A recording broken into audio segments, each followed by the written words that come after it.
Irmãos e irmãs, vamos a mais um momento da nossa liturgia da palavra, momento de fé, de introspecção, de meditação. Vamos deixar Deus nos falar. Deus está sempre batendo a nossa porta, nós temos que abri-la. Se quisermos a salvação, e em sã consciência, quem não quer a salvação eterna? A vida eterna após essa passagem com prazo de validade por aqui. Vamos nos reconciliar com Deus, vamos ouvir o que Deus nos fala, caminhar no amor, amando a Deus, amando ao próximo, amando a nós mesmos. Eu transmito diariamente a liturgia da palavra nos meus endereços eletrônicos. O blog repórterpaulomaciel.blogspot.com, facebook.com/Paulo Maciel da Rádio, canal no YouTube Paulo Roberto Maciel. Tem o Instagram Paulo Roberto Maciel 6 barra. Neste vídeo a transmissão é da liturgia de 7 de janeiro de 2023. Liturgia, então, de 7 de janeiro de 2023, sábado, tempo do Natal, ainda vivenciado pela Igreja Católica Apostólica Romana. A cor dos paramentos litúrgicos é branca. No rito da celebração temos o prefácio da Epifania ou do Natal e o ofício do dia. Antífona da entrada. Deus enviou seu Filho nascido de mulher para que nos tornássemos filhos adotivos. Trecho de Gálatas, capítulo 4, versículo 4. Carta de São Paulo. Oração do dia. Deus eterno e todo-poderoso, pela vinda de vosso Filho, vos manifestastes em nova luz, assim como ele quis participar de nossa humanidade nascendo da Virgem, dai-nos participar de sua vida no reino, por nosso Senhor Jesus Cristo, vosso Filho, na unidade do Espírito Santo. Primeira leitura, leitura da primeira carta de São João, capítulo 5, versículos do 14 ao 21. Caríssimos, esta é a confiança que temos no Filho de Deus. Se lhe pedimos alguma coisa de acordo com a sua vontade, ele nos ouve. E se sabemos que ele nos ouve, em tudo o que lhe pedimos, sabemos que possuímos o que havíamos pedido. Se alguém vê seu irmão cometer um pecado que não conduz à morte, que ele reze e Deus lhe dará a vida. Isto se de fato o pecado cometido não conduz à morte. Existe um pecado que conduz à morte, mas não é a respeito deste que eu digo que se deva rezar. Toda iniquidade é pecado. Mas existe pecado que não conduz à morte. Sabemos que todo aquele que nasceu de Deus não peca. Aquele que é gerado por Deus o guarda, e o maligno não o pode atingir. Nós sabemos que somos de Deus, ao passo que o mundo inteiro está sob o poder do maligno. Nós sabemos que veio o Filho de Deus e nos deu inteligência para conhecermos aquele que é o verdadeiro. E nós estamos com o verdadeiro no seu Filho Jesus Cristo. Este é o Deus verdadeiro e a vida eterna. Filhinhos, guardai-vos dos ídolos. Palavra do Senhor, graças a Deus. Vamos agora ao Salmo responsorial, Salmo 149, versículos do 1º ao 2º, 3º ao 4º, 5º, 6º A, 9º B, refrão 4º A. O Senhor ama seu povo de verdade. Repitamos. O Senhor ama seu povo de verdade. Cantai ao Senhor Deus um canto novo e o seu louvor na Assembleia dos Fiéis. Alegre-se Israel em quem o fez, e Sião se rejubile no seu rei. O Senhor ama seu povo de verdade. Com danças glorifiquem o seu nome, toquem harpa e tambor em sua honra, porque de fato o Senhor ama seu povo e coroa com vitória os seus humildes. O Senhor ama seu povo de verdade. Exultem os fiéis por sua glória e cantando se levantem de seus leitos, com louvores do Senhor em sua boca. Eis a glória para todos os seus santos. O Senhor ama seu povo de verdade. Repitamos: o Senhor ama seu povo de verdade. Agora a aclamação ao Santo Evangelho, com um trecho de Lucas capítulo 7, versículo 16. Aleluia, aleluia, aleluia, aleluia, aleluia, aleluia, aleluia, aleluia. Um grande profeta surgiu entre nós, e Deus visitou seu povo, aleluia. Aleluia, aleluia, aleluia, aleluia. Aleluia, aleluia, aleluia, aleluia. Evangelho de Jesus Cristo, segundo São João, capítulo 2, versículos do 1 ao 11. O Senhor esteja convosco, Ele está no meio de nós. Proclamação do Evangelho de Jesus Cristo segundo São João. Glória a vós, Senhor. Pelo sinal da Santa Cruz, livra-nos Deus, nosso Senhor, dos nossos inimigos.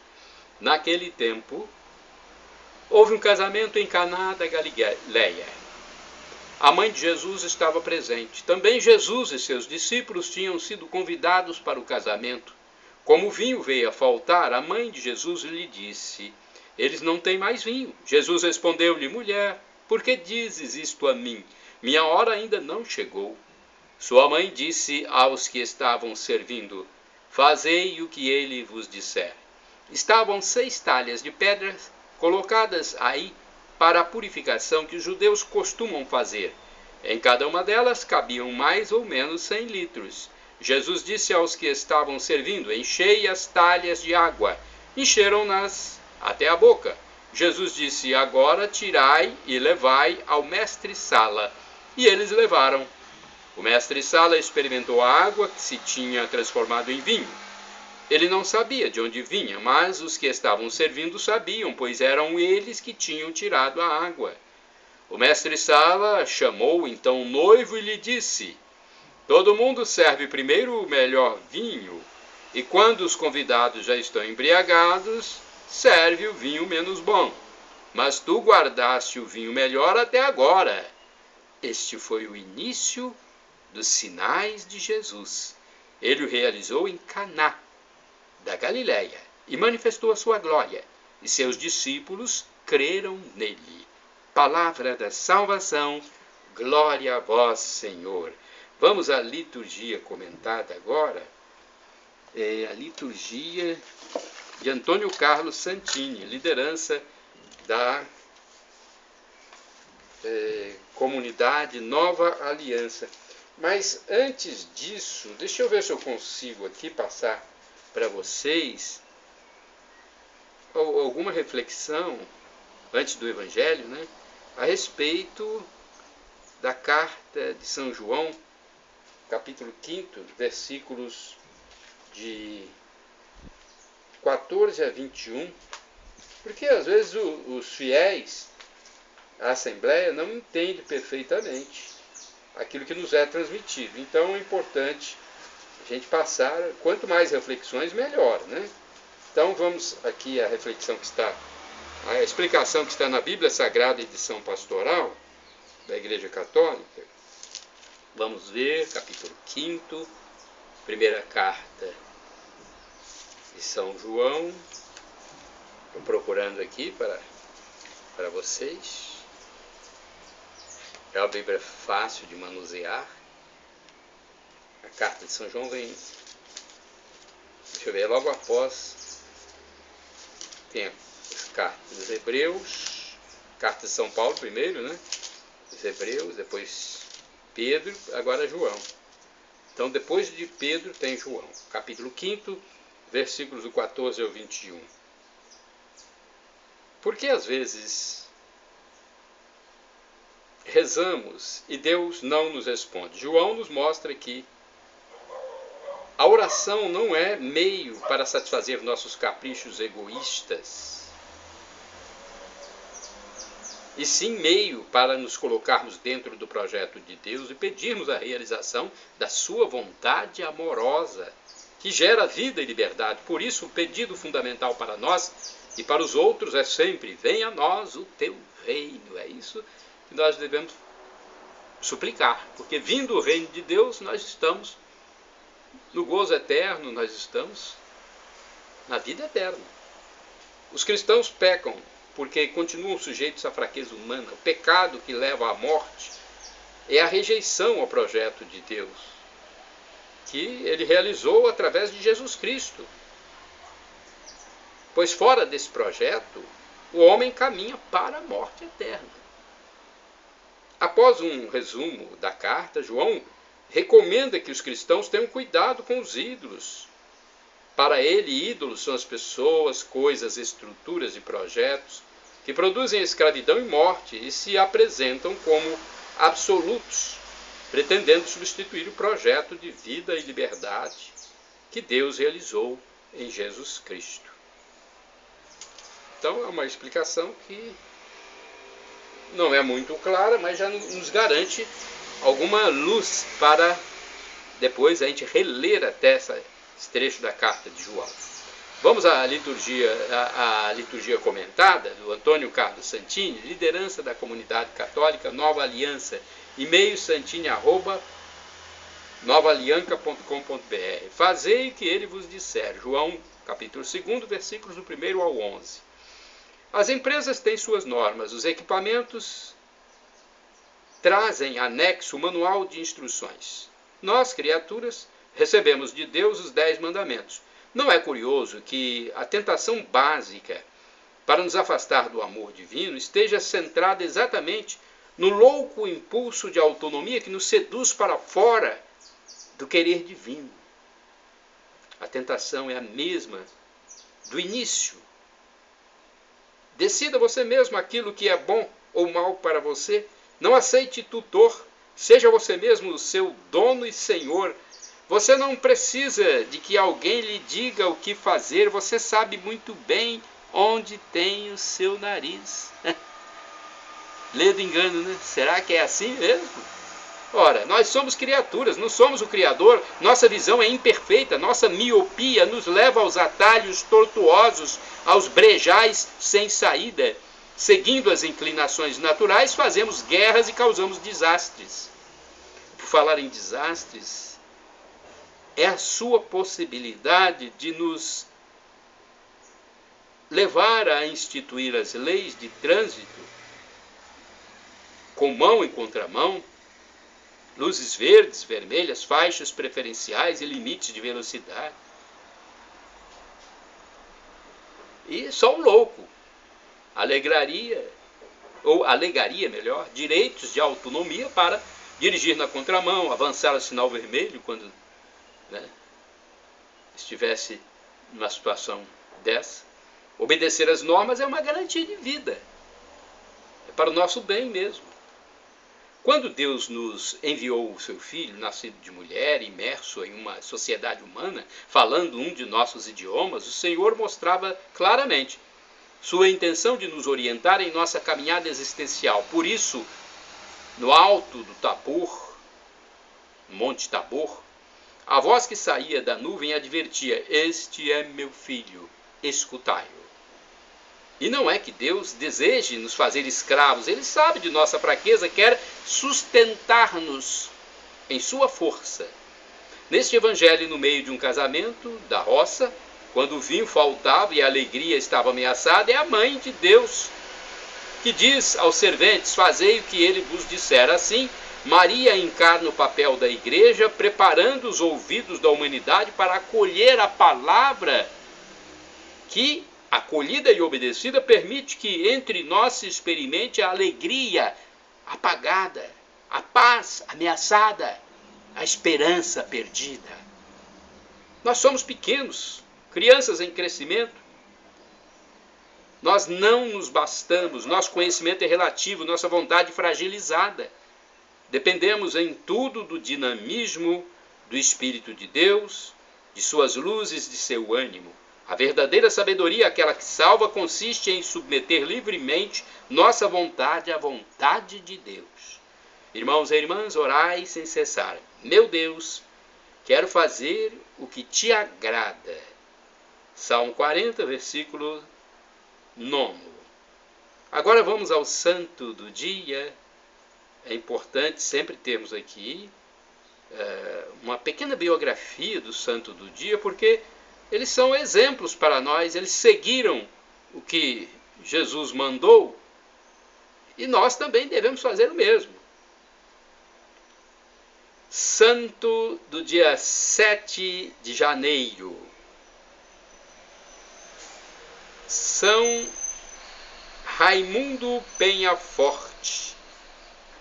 É santo do dia 7 de janeiro. O santo do dia é uma resenha diária dos santos guardados na memória da Igreja, histórias de mestres da vida cristã de todos os tempos, que como faróis luminosos orientam o nosso caminho, segundo o site vaticannews.va. São Raimundo de Penhaforte, presbítero dominicano, cofundador dos Mercedários. Santo do dia 7 de janeiro. Raimundo de Penhaforte, sacerdote da Ordem dos Pregadores, foi um profundo conhecedor do direito canônico. Por isso foi declarado protetor dos juristas. Dedicou-se à formação dos missionários e, como mestre-geral dos dominicanos, visitou os numerosos conventos da ordem, percorrendo a pé a Europa. Outro santo de 7 de janeiro. São Luciano, sacerdote de Antioquia, mártir. Luciano, sacerdote erudito e austero de Antioquia, da Síria, foi um exegeta rigoroso do Antigo e do Novo Testamento. Morreu como mártir na Nicomédia, em 7 de janeiro de 312, durante a perseguição do imperador romano Maximino Trácio. Outro imperador, Constantino, foi batizado perto da sua sepultura. Mais um santo do dia 7 de janeiro. São Polieuto, mártir. Na época das perseguições de Décio em Melitene, Armênia, o soldado Polieuto foi intimado a oferecer sacrifícios aos deuses. A sua rejeição custou-lhe o martírio, em cujo sangue foi batizado. Hoje este soldado romano é celebrado quase sempre junto com São Nearco. São Polieuto, rogai por nós.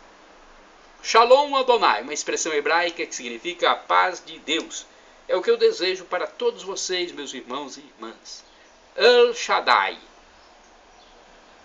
expressão também do hebraico, significa Deus onipotente, o Deus do impossível, o Deus todo-poderoso. Ele proverá se for para o seu bem. Peça. Deus pode nos dar 3 respostas: sim, não ou espere. Ele é o Criador, Ele sabe o que é melhor para nós. Ele é o Abba, Pai, nosso paizinho. Nós somos criaturas. Ele fará o melhor por você. E agora, do aramaico, dialeto de Jesus, eu clamo: Maranatá, como diz o católico, ou Maranata, como diz o protestante ou evangélico. Não importa a pronúncia, o significado é o mesmo: vinde, Senhor Jesus. Um dia Jesus vai voltar de uma forma transcendental, sobrenatural, extraordinária. Não temos como pensar esse quadro aqui. É inefável, como diz o apóstolo São Paulo. Não tem como nós descrevermos, tentarmos descrever como será. É o fim da história, a parousia. O mais importante é que será também para nós a confirmação daqueles que estiverem mortos, daquilo que foi nos dado no dia do falecimento, do juízo particular. Será a confirmação. E para os que estiverem vivos, será o juízo final. naquele momento. Para nós, que já estivermos mortos, ressuscitaremos e teremos a confirmação do juízo particular. Para os outros será o juízo naquele momento. Temos que nos reconciliar com Deus para termos a vida eterna. Só há dois caminhos: a vida eterna ou o inferno. Queremos o céu ou o inferno? Lógico que em sã consciência todos querem passar os séculos dos séculos junto de Deus. Perdão, Senhor, pelos meus pecados, passados, presentes, futuros, físicos e espirituais, pecados do pensamento, palavras, atos, omissões. Perdão, Senhor, meu Deus, Deus Pai, Deus Filho e Deus Espírito Santo, e me dê a vida eterna. Senhor Jesus, eu quero a vida eterna convosco. Jesus, Jesus.